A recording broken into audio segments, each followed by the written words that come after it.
নমস্কাৰ। হনুমান জয়ন্তী উপলক্ষে আমি গ'লোঁ আমাৰ বৰ্তাহঁতে যিহেতু মন্দিৰ ভাগি আছে আৰু ইয়াতে আমাৰ কণমানিজনীক সেৱা কৰিবলৈ বুলি পঠিয়ালোঁ আৰু লগতে ময়ো গ'লোঁ বাৰু, কিন্তু মই মন্দিৰৰ ভিতৰত সোমোৱা নাই আৰু মই বাহিৰৰ পৰাই সেৱা ল'লোঁ, লগ কৰি ল'লোঁ আৰু তাৰপাছতে বৰ্তাই প্ৰসাদ দিলে। তাৰপাছতে ইজন সিজনকৈ আহি আছে, এয়া চিলাবহেঁতো পালেহি বাৰু। তেওঁলোকেও মন্দিৰত সেৱা ভাগ কৰিবলৈ বুলি আগবাঢ়িলে আৰু অগণন ভক্তৰ সমাগম হৈ আছে আৰু তাৰ পাছতে আমাৰ জোনবা পালেহি আৰু ভিনদেউ তেওঁলোকেও আহিলে।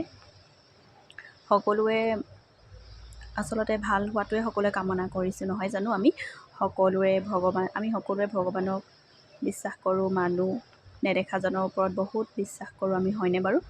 আৰু এয়া অলপ লাহেকৈ বাৰু পণ্ডিত আহিব, তেখেতে এইবিলাক নিয়ম কৰিব, সেয়ে আগবঢ়াই থৈছে সকলো। আমি সকলো বহি এনেদৰে বৌ, বা আৰু মই আমি সকলোৱে কথা বতৰাও পাতিলোঁ অলপ চলপ আৰু ইহঁতেও অলপ ধেমালি ধেমালা কৰিলে। তাৰ পাছতে সকলো ভাগ কৰি হোৱাৰ পাছতে আমি ঘৰমুখী হ'ল আজিলৈ, বাই।